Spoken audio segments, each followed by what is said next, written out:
If you want some food, I'll be happy to make you some breakfast. I'd kill for some waffles. He has. Remember the IHOP in Oakland?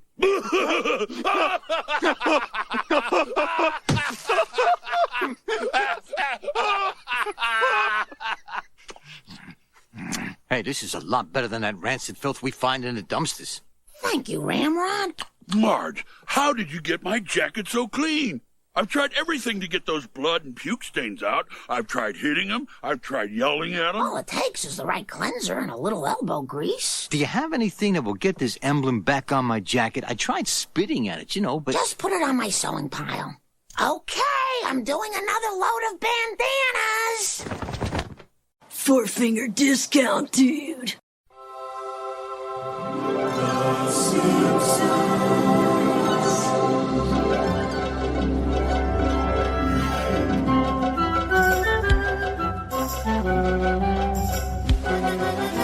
Welcome to 4-Figure Discount. This week we are here to review episode BABF05. It is Take My Wife Sleaze. I'm Dando. And I am Guy. Hello, all you listeners out there.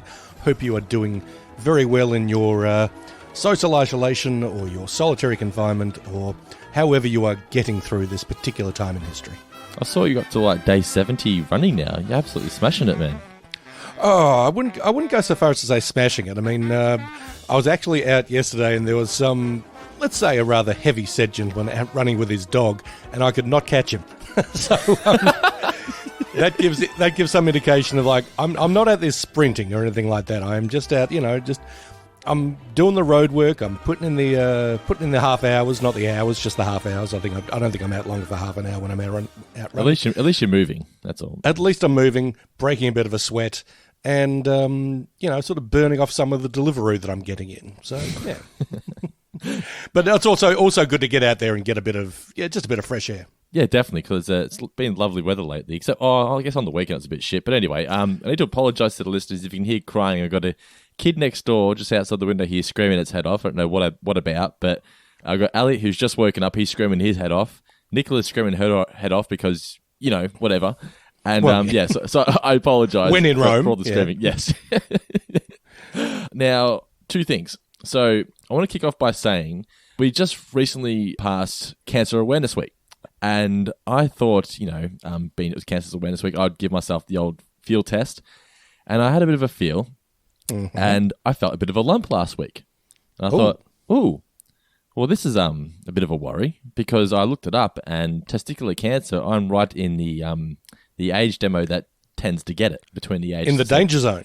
Yeah, between 25 and 35 is when it, happens the most. And I thought, okay, well, this is not great, but, at least I've felt something, so I can go get it tested. And went to the doctors, and unfortunately, or whatever, it was a female nurse, and so I had to drop my pants, and she had a feel, and she said, not too sure about it, but, we'll get an ultrasound anyway. So for 3 or 4 days, I was pretty stressed out. I just, came to the conclusion, I've got cancer and I'm going to die. As you do when these things happen. I'm just a worrywart. But I went for the ultrasound yesterday, and it's all clear. It's all good. So I just wanted to remind listeners that it is very important that for the male listeners especially, go out and get checked. Don't think that you're too tough, because you're not. It's nothing wrong. I was a little bit embarrassed going to the doctors to get her to feel around me down there, but it's just part of the job. She had the obviously there's nothing to worry about now, but I'm so glad that I went and got it done. So recommend all you listeners out there, have a feel, just go get the test done, because it is so worth it, the peace of mind knowing that it's okay. We are all very relieved that the little Dandos are in fighting form. That is good news. Dando is very, very correct. To all you tough guys out there, if you think you're, too macho or whatever to actually, see to yourself properly medically, you look after your car, don't you? Do your private parts, do you value them more than you do your car? Yes. So I would say you do. So, get yourself seen to, get your body and your mind seen to, just as you would anything else. Exactly right. Yeah. So like I said, it's for peace of mind, just go get it done. It's the best thing you can possibly do. I feel so much better having had it done. Yes, and plus you get to get a stranger poking around in your privates. I mean, Normally you got to pay good money for that. It was like, it's funny because I was at the doctor's, and you have to wait outside now at the clinic because they don't actually see everybody face to face. They call you up ask what's wrong, and if it's bad, they'll let you come in. If not, they'll just say, just go get this, go get that. So I said, I felt a bit of a lump, and she goes, well, you'll have to come in and get that done. So I call up Nicola, and I'm like, she says I'm going to have to go in there and get it looked at. Nicola goes, she? I was like, yeah, I know. And to be completely honest, it felt weird. Even though it was just a doctor doing doctor things, it felt strange. Well, you tend to reserve what's in your pants for, the special person in your life. I mean, you don't want a stranger sort of poking around there, unless you like strangers poking around down there. But I mean, a lot of people don't. But to quote this episode, none of us find you sexually attractive, Dando. Well, good, I guess. But anyway, so I went for the ultrasound, and what it was, and it might sound gross, but what it was just enlarged veins, and apparently 1 in 3 guys get it. It's most guys get it and don't even realize they've got it, but that's what I had. Not everyone feels around downstairs as much as you do, Dando. No, apparently not. But he did say to me the only issues that will come from this can potentially mean that you have trouble conceiving. Oh. And I said to him, I don't know about that. Yeah, it's obviously not an issue because, as you're aware, Mr. Davis, my wife Nicola and I are expecting our second child. Yeah! More Dandos in the world. Yes. So Elliot is going to have a little sister. Congratulations, Dando. Congratulations, Nicola. Congratulations, little Elliot. And, congratulations to the whole Dando clan. It's marvellous, marvellous news. It's pretty exciting because this is what I've always wanted, one of each at least. And then if I want to have a third, I know it sounds silly, but now it doesn't really matter what it is, because you've got one of each. True. You collect the whole set. No. It's very good that it's worked out this way, but it's just terrific news in general. Very, very happy for everyone under the Dando roof. This is not as big news as that, but it is still baby related. About 30 seconds before we started talking today, I got a text message from my sister Prue, who informed me that her daughter Georgie, my niece, has just given birth to her first daughter, her first child, an 8-pound girl named Mackenzie. So good size. Yeah, I am apparently now a great uncle. This is Georgie and Ricky's That's great, I guess. First child. Yeah. I am very, very happy for them both. Georgie and Ricky are wonderful kids, and they are going to be terrific parents. So, congratulations to them. Yeah. Yeah, it's always great hearing positive news like this. A new child, it's never a bad thing hearing news of a healthy new child being brought into this world. That is correct. And in even better news, I don't know, I bought a new TV on the weekend. Oh, you did? What'd you get? I did. I got a kick-ass 55-inch Samsung, QLED, HDR or whatever it is. About fucking time. I know. It bothered me that you had a 4K player, but not a 4K television. That is correct. Yeah. So it's time so I can sync all this business up. And first thing I did was broke out my 4K disc of Avengers Infinity War and said, let's see how this looks. And yes, it looked a lot better. So you could tell my priorities are all out of whack because I'm getting a lot more excited about this new TV than I am about a new addition to the Davis family. More Davis DNA in the world. But look, pretty happy with the new TV, I got to tell you that much. Well, congratulations on both fronts. What wonderful new arrivals. Yeah. So take my wife Sleaze. I mentioned last week that I had very little memory of this episode. I just remembered that they had a bike fight at the end. Marge gets taken away by a bike gang. I thought this was a lot of fun. The ending was a bit wacky. I think a bit of a trend in season 11 is that the episodes tend to peak early. I thought this episode was another one of those where it was at its funniest in the first act and a half or so. It was, yeah. But still, nothing was as offensive as like when Maggie went out and saved Homer in the ocean. Like there was wackiness in the sense of having the bicycle lightsaber fight and whatnot. But all in all, I really, really enjoyed this episode. I thought it was perfectly fine. I'm not about to say it's an all-time Simpsons classic, but look, I got a few good giggles out of it. There's some, as I want to enjoy, a few little sort of nice little throwaway gags in there. But I would call it minor Simpsons. But look, even minor Simpsons is not bad Simpsons. Well, I think we're not going to have classic Simpsons anymore. I mean, that era's past. You're going to have the occasional really good episode, but no, on the whole, you're not going to get consistent classics now. So I think if they can still keep pumping out stuff like this, I'm going to be happy. Oh yeah, look, it's 20 minutes and change of a few smirks, a few smiles, a few chuckles. Hey, what more do you want out of life? Probably a lot more actually, but but if you're watching an episode of The Simpsons, yeah, that's still pretty good. But what I liked was they had guest stars who weren't just playing themselves. I thought Henry Winkler and John Goodman were fantastic. True. Now, I mean, let's see, this is 1999 when this came out. I mean, when did Arrested Development happen? Well, that would have been about 2002, right? Yeah, because I mean, yeah, Henry Winkler was kind of, well, I think he was still known as pretty much for the Fonz at this stage. And he hadn't really... 2003. Yeah, he hadn't really reinvented himself as this comedic actor. I mean, I think he did the Waterboy in 98. Okay, true. And he also had his cameo in Scream a few years earlier, which was kind of playing into the whole nerdy, nervous thing that he seems to do very well now. Yeah. But which is not what the character of Ramrod was at all. No, not really. But I mean, for so long, Henry Winkler was just synonymous with the Fonz from Happy Days. The coolest guy on TV. Although you rewatch, Happy Days now, it's like, who is this cut rate, Marlon Brando and the Wild One wannabe who's hanging out with a bunch of high school nerds and has an office in the toilet? I don't know. Yeah. Was he actually seen as cool, that character? Oh, in pop culture, or was it just on the show he was seen as cool? I think in pop culture he was. I mean, look, I was only very young when Happy Days came out, but yeah, I mean, I remember as a single-digit kid occasionally watching Happy Days, going, "Well, that guy in the black leather jacket on the bike is the coolest,"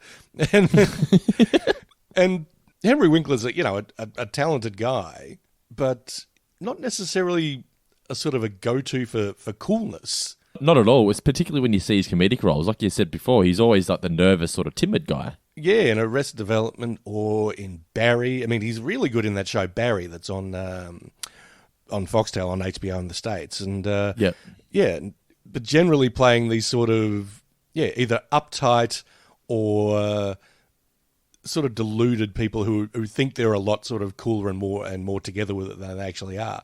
So, but I really liked his work in this, and I really like John Goodman in this because it is pretty much a rock solid, down from the mountains commandment. John Goodman is good in everything. He's the most aptly named actor there is, John Goodman. He's good, man.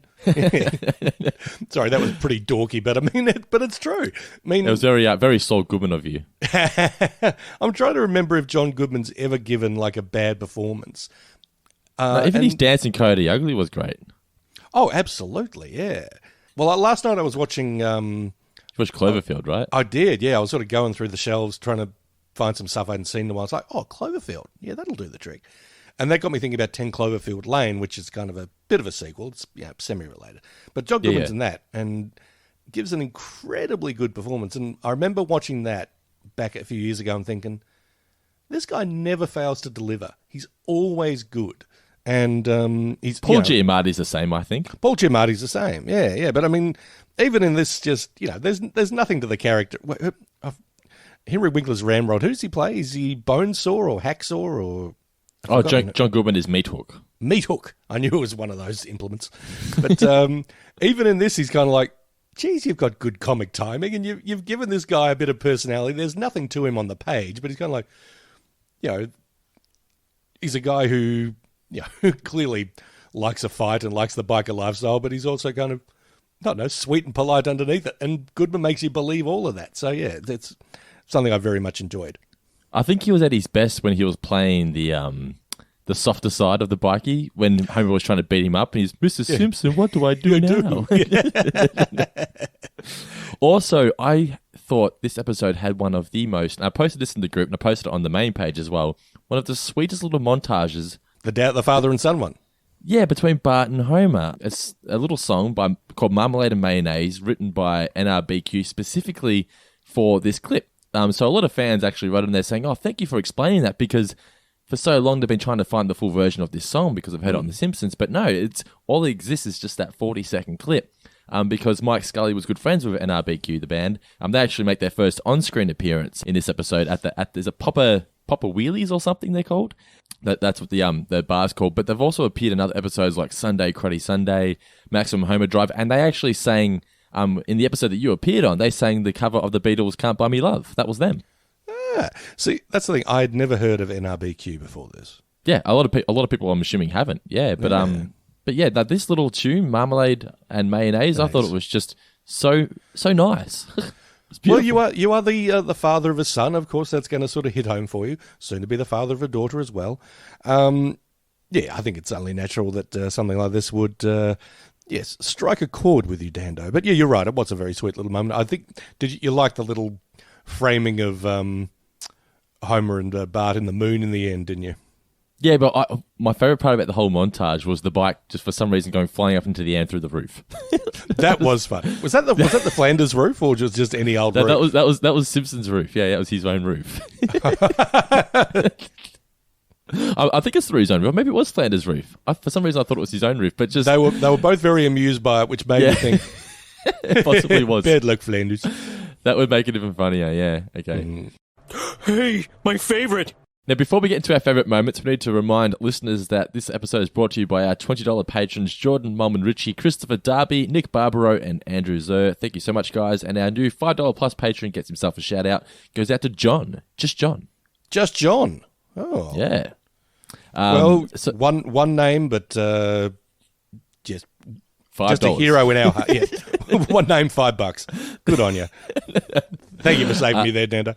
Yeah, thank you for your support, guys. Much appreciated. Remember, if you want to get a bunch of exclusive content, just go to patreon.com/4figure discount. Your support is much appreciated. My favourite moment, besides the montage, which I thought was just beautiful, I loved Homer's sexy growl in the Circle of Death. Well, that's right. Didn't Meathook sort of do an angry grrr? No, Holmes is kind of like arrr. Yeah. See, I've never been able to do that growl, but you can do it. It's really impressive. Oh yeah, it is one of my many boudoir tricks. And I also loved the many different vehicles in Homer's Hell Satans.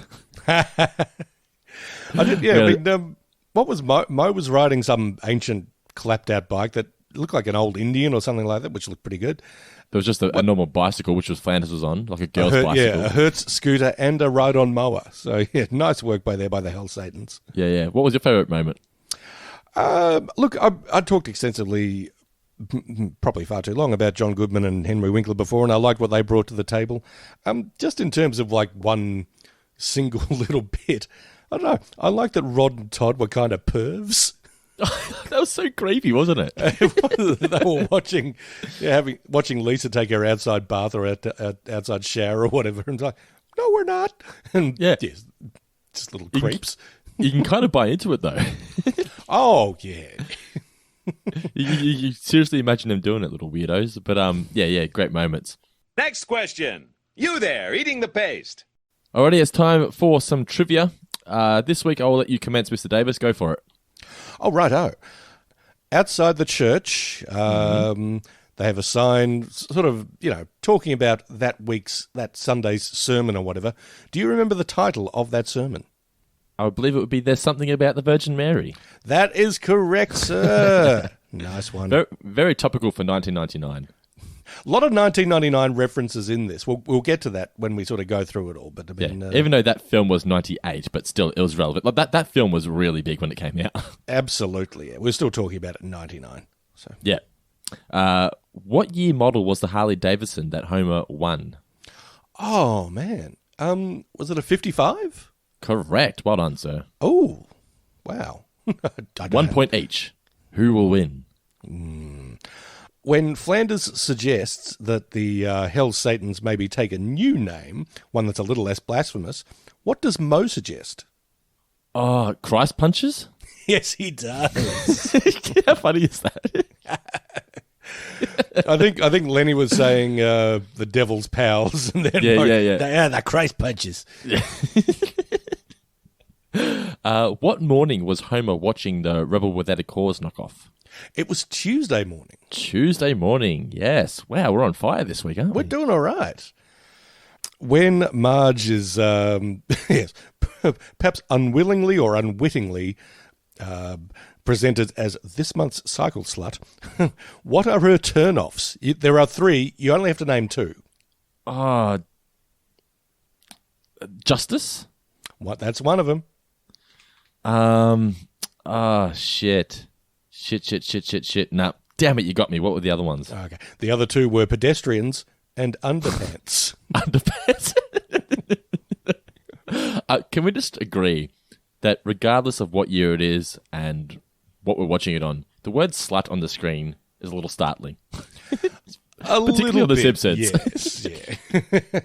But I think one of our patron pals actually brought that up, and I mean, I believe it was Jasper that brought that up. Yeah. Yes, it's a little confronting. Certainly, I mean, it's not a word one likes to drop in polite society, or even so much as a gag these days. I mean, I remember 30 Rock dropped it a few years ago now on one episode. Like, I think Tina Fey said something about, oh, now here's this hot slut, and and I think the joke was that she's sort of saying this inappropriate thing about this person who's not really that much of a hot slut.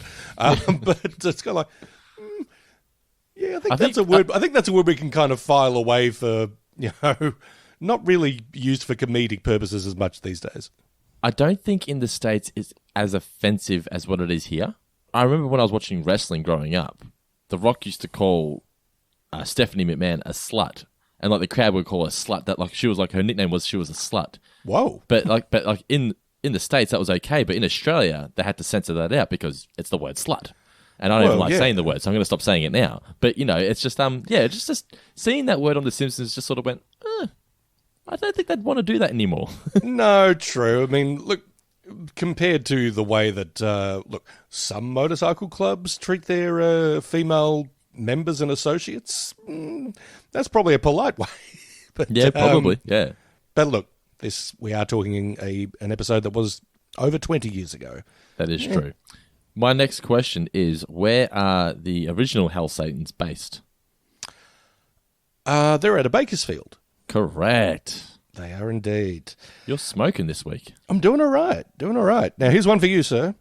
Mm-hmm. When Homer goes to see Chief Wiggum to, get the actual Hell Satans out of his house, Chief Wiggum has a piece of advice that he uses, or a motto that he lives by in situations like this. 4 simple words. Do you remember it? Oh, it's something along the lines. It's going to come to me. I really want to get this. It's something along the lines of "Can't someone else do it?" It is. Shit. Am I going to get it? No, I'm not going to get it. Damn it! What is it? Let Michigan handle it. Let Michigan handle it. Yes, I knew it was like someone else. Yeah, because they're wanted in many states. The Hell Satans. That is true. And my final question is: Who will be at the biker jamboree? Which celebrity? It's Mickey Rourke. Mickey Rourke, the wrestler himself. Noted motorcycle riding actor Mickey Rourke. Yeah, he was. He actually appeared in a movie called Harley Davidson and the Marlboro Man. Did he really? Okay. Yes, it's not a very good movie. It's got a terrific title, but it's a terrible movie. My question, but do I have one more question? You got one more question, yeah. Okay, then. And it is related to that. That biker jamboree that you mentioned, where is that being held? I believe that's South Dakota. That is correct, sir. Yes. I was also going to throw in the trivia question for you. One last one was the where were they camping? Oh, they're at Crystal Lake, weren't they? Yeah, Crystal Lake campgrounds, yeah. Noted stomping ground of Friday the 13th's Jason Voorhees. From this day forward, your names will be... Alrighty, new names for this week. I'm just going to run through the leaderboard before we commence. So in first position, we have Gearoid Harrahill on 10 points. He is 4 points ahead of second, who is Andrew Parker on 6. And in third position, we have... he is 3 points ahead of second position Jimmy Ferrugia, who's on 7. And Andrew Parker is in third position on 6. All right. What have we got this week? Okay, we got some good work from the patrons, some excellent new names.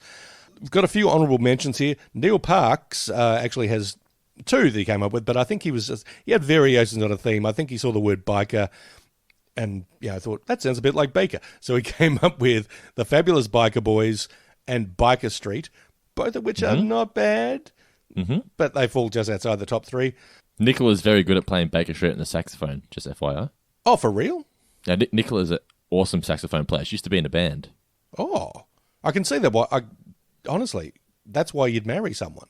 Yeah, you played Baker Street on the sax. That's awesome. On our first date, she played Paradise by the Dashboard Light. I was like, "Yep, keep up." And you just went head over heels from there. What other notable mentions we got? Because John Goodman was in the 1998 hit The Big Lebowski, the cult hit The Big Lebowski, we had a couple of sort of semi-references to that. One was The Big Lebowski by Andrew, now forgive me if I mispronounce this, Pellicciati? I did like this one. That was a good name, that one. I thought that was pretty good, as was The Dude Arides by Jonathan Rossi. Nice work by both you gentlemen. Honourable mentions to you both. You're both men of honour. But the top three for this episode, starting with number one, it's Alistair Danick with Chopper by the Dozen. I like that. Chopper by the Dozen's pretty good. Pretty good. Alistair Danick makes his first appearance in the new names. Well done, sir.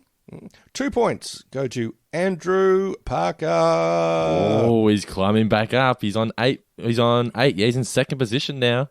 He earned those 2 points with Harley and Me, which I thought was pretty sweet. Yeah, that is pretty sweet. Yes. I still haven't watched that movie because everyone tells me I won't be able to handle the ending.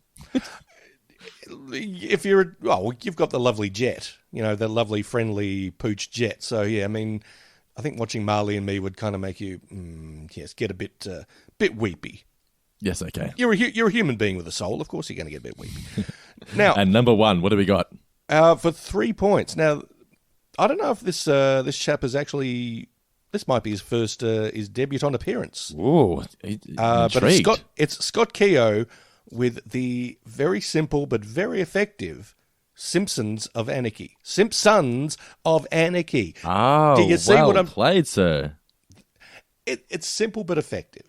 It is. I think we had a few variations on sort of Sons of Anarchy and that kind of thing this time around. But Simpsons of Anarchy, it's like that's two great tastes that taste great together.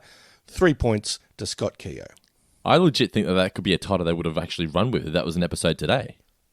Yeah. I mean, when did Sons of Anarchy start? That was like 2006. Yeah.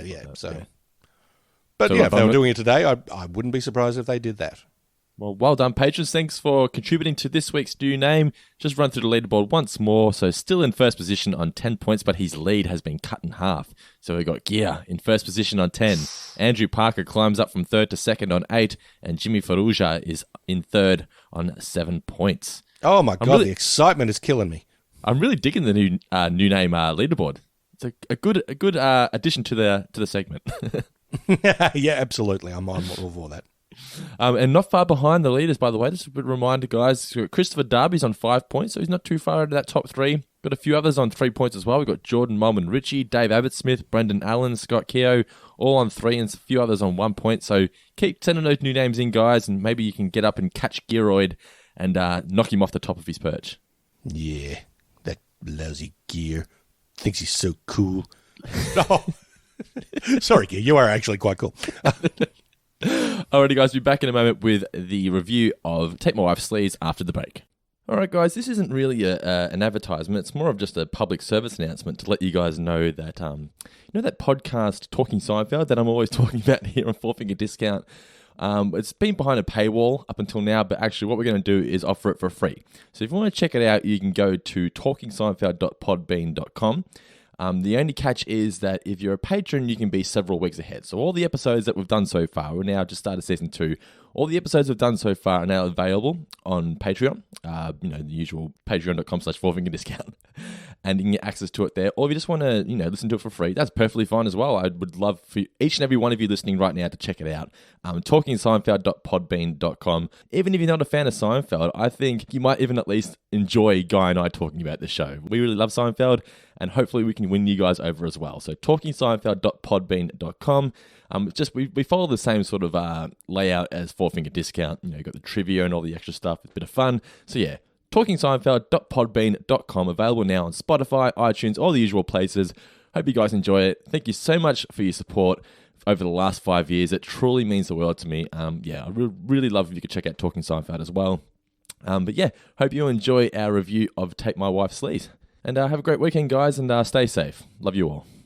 Take My Wife Sleaze originally aired in the States on November 28th, 1999. We've almost hit the year 2000. The chalkboard gag is "I can't see dead people," as that was like the catchphrase that everyone was saying at that point in time. That's true. The Sixth Sense, from which that saying comes from, was released only a few months earlier, August 1999. Oh wow! So it's pretty relevant. And the couch gag was the couch is the paper shredder, shreds up the Simpsons. So the episode kicks off with the family watching the Guinness Book of World Records. This reminded me of back when I was younger. I used to watch the Guinness World Records show on Channel 10. I don't think I ever saw that one. I always remember the woman who could make her eyeballs come out of her head further than anybody else. Look, did you ever see that? There's people I can see why you would not forget that. I mean, that seems quite memorable. There's people who can make their eyeballs like move forward out of their skull. I know there are people who can do that. I've never experienced one in real life, and I've probably, whenever I've seen one on the internet or on TV, I tend to either throw my computer out the window or just turn the TV off. that kind of thing just weirds me out. When someone looks like Arnold at the end of Total Recall, it's like, and the eyes popping out and shit. It's not for me. I'm terrible with eyes. I just can't look at them. If someone gets something in their eye and they say, "Can you have a look for me and get it out?" I just can't do it. And I've got a friend who used to always lift his eyelids up. Oh, it was just... I almost had to stop being his friend because he used to do it just to bother me. Yeah. Eye trauma doesn't worry me that much. I think the body part that really sort of does my head in that kind of thing is fingernails. Any fingernail trauma, depicted in like a movie or something like that, or even worse, in real life, is just... Like a torture scene or whatever. Yeah. I mean, even in... that Natalie Portman movie, Black Swan? There's a scene in that where... Yeah, there's a scene in it where her mother is clipping her fingernails and, getting a bit too intense with it. And you can see she's gonna cut one way too close. And even that, it's kind of like, no, don't do it. Don't do it. I hate this. I hate the sound of nails getting clipped. It's the worst. I don't want to think about it. But let's move on. So they're watching the show and they see the ad for Grease's Cafe. Reminded me of... Do you remember when that cafe, Jack Rabbit? Was it Jack Rabbit in Geelong? The 50s style cafe? The diner? It was Johnny Rockets. Johnny Rockets, that's the one. Fuck, I don't know why I called think of Jack Rabbit. Johnny Rockets. You were thinking of Jack Rabbit Slims from Pulp Fiction. Ah, of course. Yeah. But yeah, Johnny Rockets. I never actually got to go to it, and it didn't last very long. For some reason, I feel like maybe it came a little bit too early because the whole nostalgia thing is just it's the thing now. Everyone loves their good dose of nostalgia. Maybe the world just wasn't ready for it back in the mid-90s. I think that there was a Johnny Rockets in Melbourne, I think. Okay, so it was a franchise. I think it had done really well. So it wasn't quite a franchise, but it was. I think it did well. I think it did well enough in Melbourne. They thought, maybe Geelong would like their, burgers and fries and old timey jukebox and whatnot and whatever. I remember 3 days later. Yeah. Well, I remember I went there one time with a friend of mine. We'd been out drinking all night, and then they opened for breakfast or something. We grabbed a traditional 50s greasy breakfast at Johnny Rockets. But yeah, you're right. It didn't last too long. There's like a variation on the theme in Melbourne called Soda Rock or Soda Pop or something along those lines that basically does the same thing. It's a burger restaurant or burgers and hot dogs, that kind of thing. It's not bad, but I mean, I don't know. I think you have to be a real aficionado of like 50s culture and 50s nostalgia and all that to really get the most out of it. Even if it's not 50s, I feel like Geelong is just lacking that sort of diner. I mean, they've got K-Cafe and things like that, but I want a diner that feels like an American diner. Well, Pistol Pete's maybe. Pistol Pete's is kind of close. Yeah, but even still, that's not open all hours of the night. You know what I mean? It doesn't feel like a diner. I want like that famous painting where it's sort of empty. It's the empty diner. That's Nighthawks. That's one of my favorite. Yes. It's one of my favorite paintings of all time. I want that in Geelong. I think the closest you're going to get to that was when Texas Burgers was open 24 hours, 7 days a week. It's not anymore, but it's shut down for good now. What? Yeah, it's gone. It's closed. Sorry, off. until the pandemic's over. Yeah, it's closed. Well, oh, man. Hasn't been open for weeks. I used to get my souvlakis from there. Big Mama souvlaki. It was the best. Yeah, oh, yeah, Texas Burgers was the bomb. Yeah. But anyway, 1 month later in the Simpsons universe, they finally go to have dinner there. And it's funny because they sort of taken the piss out of like, oh, that sounds like a great place to go. We should go sometime. 1 month later, they eventually get to it. Yeah, so just different gags. Like Lenny can't figure out which toilet to go into, and Dennis the Menace, Jay North is there. And it was funny him meeting Bart because Bart is basically just Dennis the Menace. Menace, yeah. Plus, they've got actual 50s stuff on the menu, including like polio dogs. Yeah. It's like, I know we all sort of look back at the 50s, this is wonderful times, like, you still had polio. I like that Grandpa's enjoying the car booth with the steering wheel. Yeah, it's got the themed menu. Then they have their nightly dance contest. So I'm assuming this is why they went out of business, because you can't be giving away Harley Davidsons every day of the week. Absolutely, Wolf Guy Jack. I mean, yeah, I think you shot your wad a bit early there, but... Is everybody ready for our nightly dance contest? Dancing? Oh, no, you're not getting me on that dance floor. Don't try and make me. If I have to get a divorce, I will. Our grand prize tonight is a vintage 1955 Harley-Davidson motorcycle. Oh, I need a dance partner. What about you? Okay, Daddy-O. They actually turned out to be very accomplished swing dancers, the two of them. Although everyone on the floor seemed to be, cutting a rug pretty well. I mean, Apu and Manjula were very good. Chief Wiggum and Mrs. Wiggum. Was it Principal Smithers? I think Skinner was out there. Yeah, Skinner and Mrs. Krabappel, I think. Yeah. Did you notice that? I think I called him Principal Smithers, which I feel really bad about. I think Apu and Manjula were wearing their outfits from their little high school play. Yeah. Homer wins because what's the guy's name? Johnny. What was his name? The host. Wolf Guy Jack. Wolf Guy Jack. He's never seen so much disregard for a wife's well-being. Homer wins the bike, and then they go out of business 3 days later. Cuts to Homer. He has no idea how to ride the motorcycle. Bart continuously laughs at him. Just one of those things that just keeps dragging on. Didn't outstay its welcome. I did really like Homer's, will you teach me? But yeah, this moment, it resonated with me. I really, really dug it. And I'm just going to play the tune right now. You showed me everything now, took me by the hand. Puppy dogs and Lincoln logs and castles made of sand. You gave me the courage to spread my newborn wings, spread mayonnaise and marmalade and other spreadable things. So I guess you are my hero, and there's something you should know. I wanna make it clear, so I'm gonna sing it slow.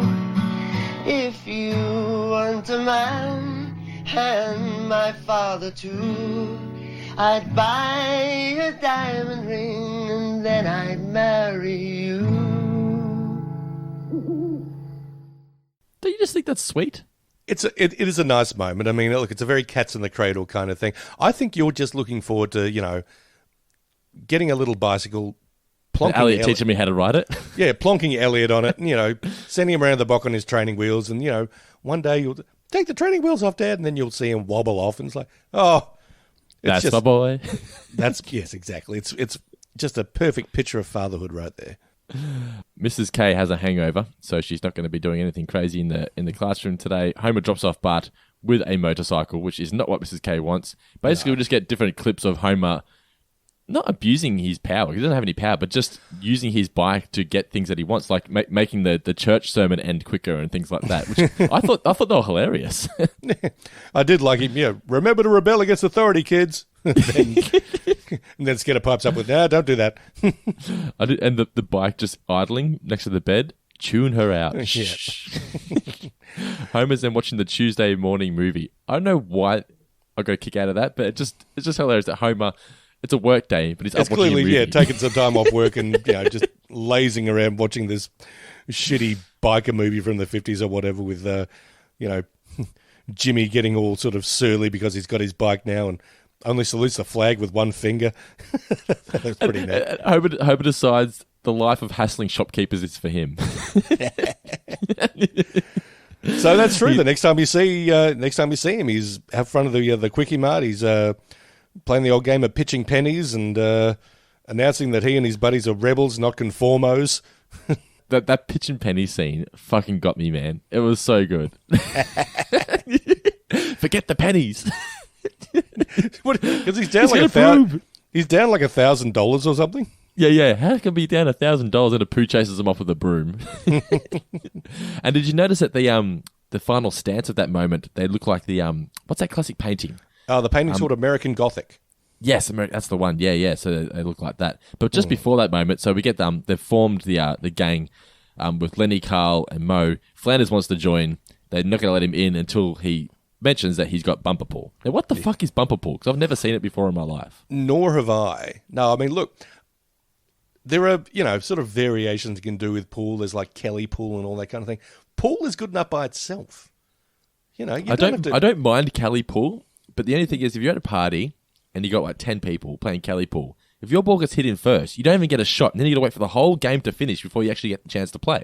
Yeah, just regular pool. But anyway, yeah, but still, that's it's appealing enough to Homer and pals that they would go down to the rumpus room, and hang out in Flanders' very square man cave. Yeah. Did you notice in the background too? It has the "Hang in there, kitty" poster from when Marge was a pretzel. Yeah. The first meeting of Hell Satans is called to order. I move we reconsider our club name. Make it something a little less blasphemous. After all, we don't want to go to hell. How about the Devil's Pals? No. Or the Christ Punches. The Christ... I don't think you understand my objection. I'm the president, and the decision is mine. We're Hell Satans. Besides, I already made our club jacket. Ooh, machine wash warm. Tumble dry. Ooh la la. This next moment, the Hell Satans on their like cruising through the streets. The oink oink oink to Wiggum. Hilarious. We talked a bit about Cycle Slut before. I mean, even calling cops pigs to their faces, like, don't know. No, it's I mean, maybe I'm just too conservative, but I mean, it's like... No, I see people do it, and I'm just... That's the kind of person that complains about getting a speeding fine. I'm like, but you were speeding. Speeding, yes. you broke the law. Yeah. But I just love that. Weren't you... I thought you were the Hell Satans. Oink, oink, oink. Yeah, that last oink, oink, oink was pretty damn good. Hell Satans, huh? I'm watching you, punks. Can't hassle us, pig. We're going the speed limit. Oink, oink, oink. Yeah, pig. Oink, oink, oink. You'll make a mistake someday, and then you're going straight to juvie. You can lock us away, but you'll never defeat the Cobras. Cobras? I thought you were the Hell Satans. Well, oink, oink, oink. So they're now published in the magazine. Carl looks great. You just can't take a bad photo of that guy. I really liked Moe's pose in that, though, because, I mean, they're just in the back sort of looking all surly. It was great. It reminded me of just like, that band of late teens who are like in a metal band. That's their band photo where they're just trying to look tough. It's always like one guy looking away, one guy looking directly at the camera very angrily, and very much so. But then we get the cycle slut scene. And, I mean, Homer's justification makes sense. If you were awake, you would have said no. You can see the bind that I'm in. This is where the real Hell Satans arrive, and they just wreak havoc. We're the Hell Satans out of Bakersfield. You're the Hell Satans? What a fun coincidence. My gang's name is also the... Shut up! You stole our club name. According to our bylaws, we gotta stump you. Take off that jacket, man. Okay. Now, eat it. All right.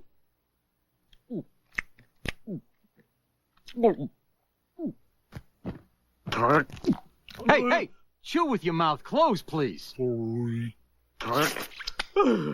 Done. Okay, Meat Hook, I think he learned his lesson. Oh, man. Now you gotta eat that, too. Oh. You got anything else with our logo on it? Caps and Frisbees, sir. You gotta eat them, too. And some pots. So then the Hell Satans have just basically taken over the house. They're crashing there for a while, and they have absolutely destroyed the joint, haven't they? They have indeed. There's one gentleman who is drinking out of a toilet, the toilet that he actually has ripped out of the wall. Yes. And I love the leaking oil, but it's actually from the bikers' mouths. Oh, yeah.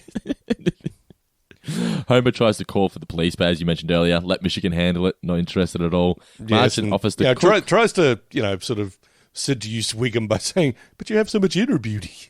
Yes. Marge offers to cook because, Meat Hook, he's killed for waffles before and he'd love to have some more. He has literally killed for waffles. Yes. They are impressed with the food. And this is great. So Henry Winkler as Ramrod, I want this patch to go on my shirt. I tried spitting at it. It's just a nice lesson, though, that, Marge's inherent good nature and friendliness and generosity sort of, pays dividends. I mean, it gets them out of the house. I mean, admittedly, they take her with them, but, it allows the bikers' best selves to emerge as well. Yeah, it brought out the good in them. Yeah, 100%. Then the kids are bathing in the yard, and we get that super creepy moment, like you said, with Rod and Todd watching through the window. Homer's then bragging because the bikers are all gone. He thinks that he's the one that got rid of them. But it turns out they find a note on the back of his head, and they realize that they have stolen Marge. P.S. We've taken your old lady. Yes. But it's all right. I mean... they've taken her, but... under different circumstances, you might have feared for Marge's safety. But as Meat Hook points out, none of us find you sexually attractive. Could you at least tell me what you're planning to do with me? Oh, don't worry. You're completely safe. None of us find you sexually attractive. None of you?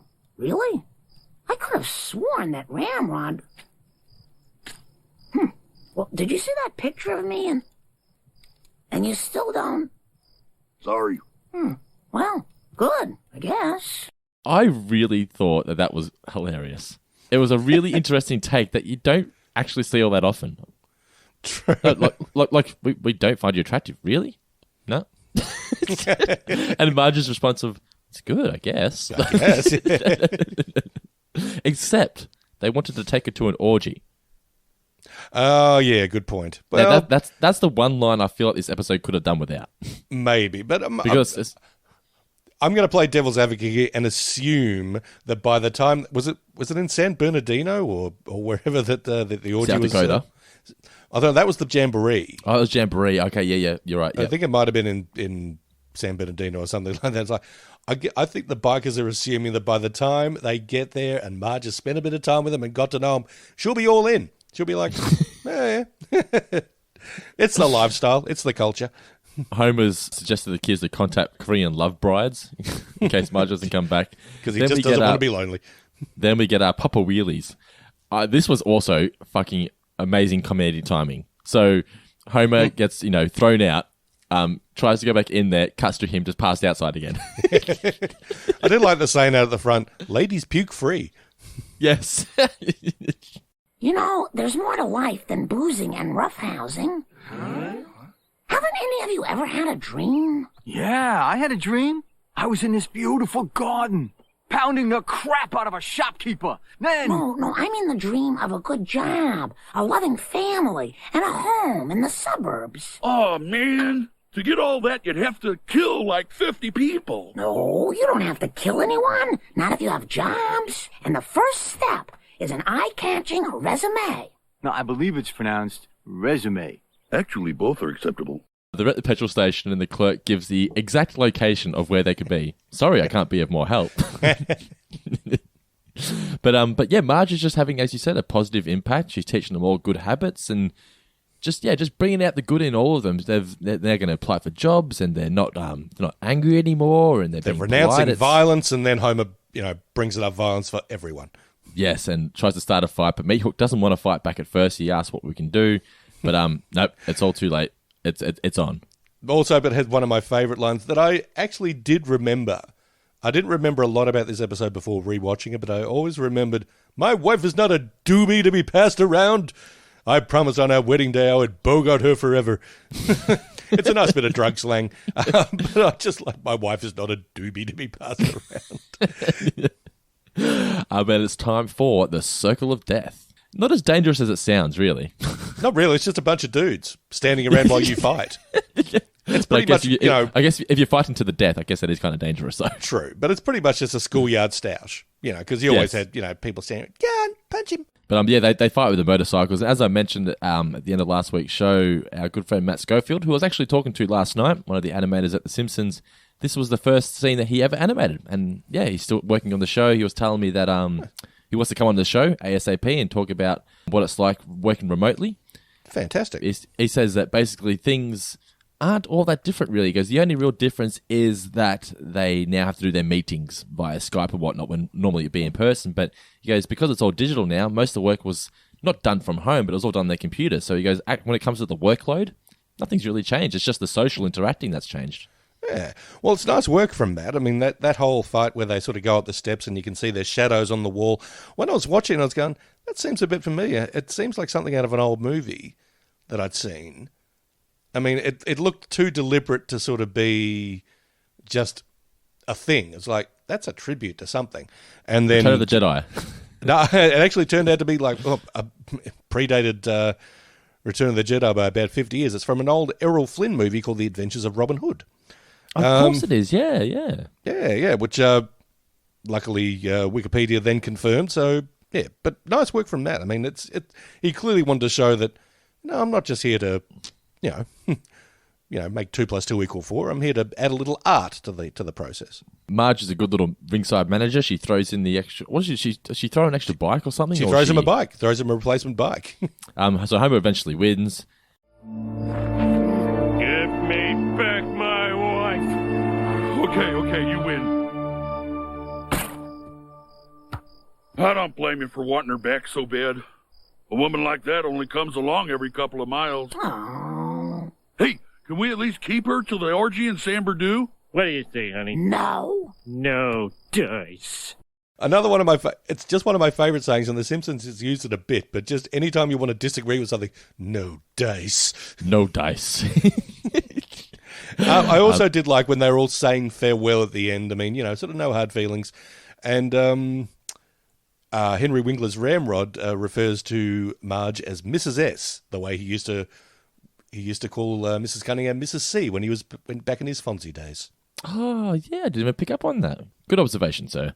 So they, as you said, they all say their goodbyes, and then the episode ends with Homer with some unfinished business stealing the keg from Papa Wheelies. And we close it over the credits with actual footage of NRBQ doing their version of the Simpsons theme. Yeah. So, yeah, it was a really fun episode. One I don't think many people have actually watched for quite a long time, if you judge by the responses in the Facebook group. So, yeah, this episode doesn't get the credit it deserves. John Goodman and Henry Winkler were both fantastic in their roles, brought something really fresh to the characters. It sort of Henry Winkler in particular was playing something you wouldn't expect him to play, This is pretty much as close as the normal Homer is going to get, I think, in season 11. And yeah, overall, it's just, a solid episode. I had a few good laughs, and that's, basically what you want out of life these days. What did we learn, Palmer? So what'd you learn from the episode, Mr. Guy Davis? Be very careful when choosing a name of your club. I mean, or anything. I mean, I'm one of these people when it comes to sort of creative endeavors, I tend to, start with the title and then reverse engineer from that. It's like, if I'm writing a book, I think that would look good on the cover. And then, you sort of, then you write the book to suit the title. It's not a good way of doing it. That's why I've never written a whole book. Just be very, very careful when choosing a name. Otherwise, you might be forced to eat a whole bunch of Frisbees and Pogs. You should have seen what happened when that other Four Finger Discount podcast got in contact with us. What? It was on. Oh, my God. Those guys are history now. What did you learn, sir? I learned that if you find a good woman, you must certainly hang on to her because they only come along every few miles. They do indeed. It's the patron mailbag time. Patron mailbag for this week. We're going to kick off with Alistair Danick. And he says, what would you name your motorcycle gang? It depends what angle you're going with. Are you going for something? I guess it's got to at least imply that you're tough. What have we got in Geelong? The Rebels? Did we have the Comancheros down here or the Banditos? Banditos, that's the one. Banditos, yeah. Have I ever told you my motorcycle gang story? No. Please do tell. Okay, then. I don't know how much time we've got, but I mean, I'll try to keep it relatively brief. I don't know. All the listeners just went, "Oh, this is intriguing." Okay. I'm going to sit back and sit back, children, nestle in, room for a story. Okay, then. I was once married to a very nice woman. Unfortunately, things didn't work out. She got stolen by a motorcycle gang. No. But I'm getting to that. But we went our separate ways. But we remained friends. She moved interstate. She remarried.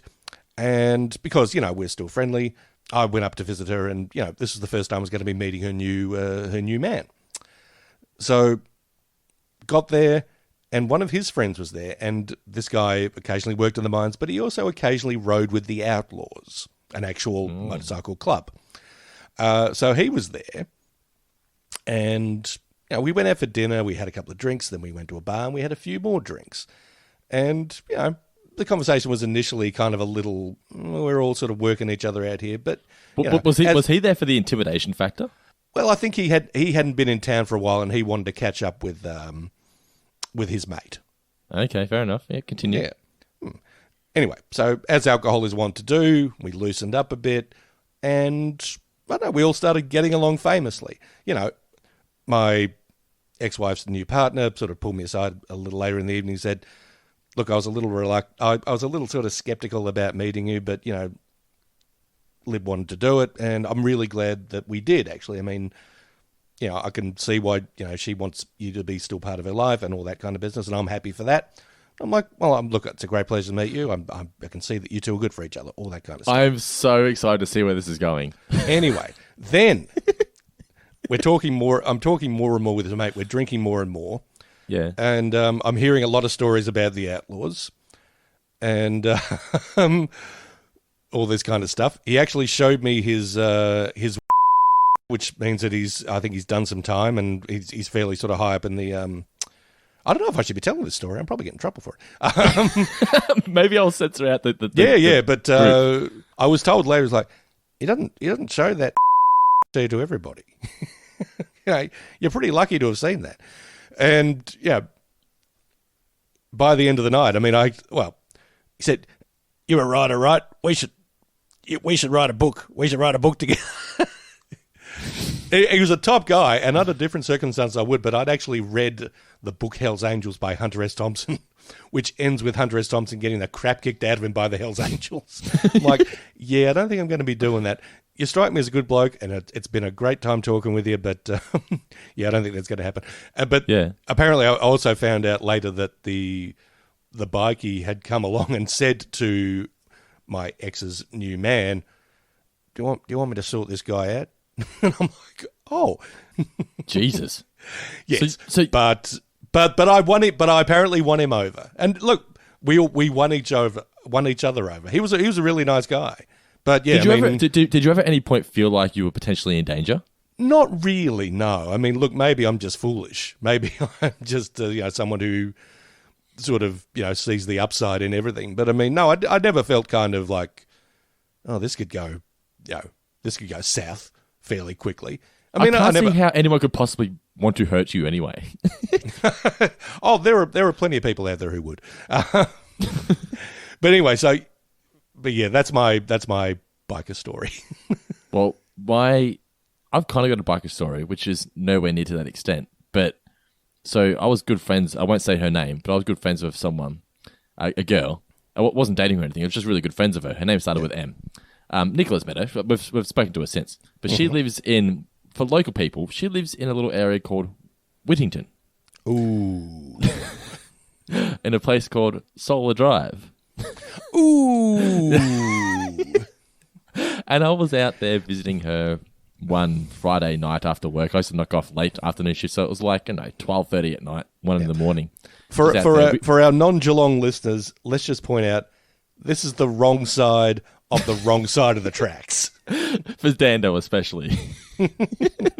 And I'm out there, and I had no idea she had any affiliation to any bikie gangs or anything like that.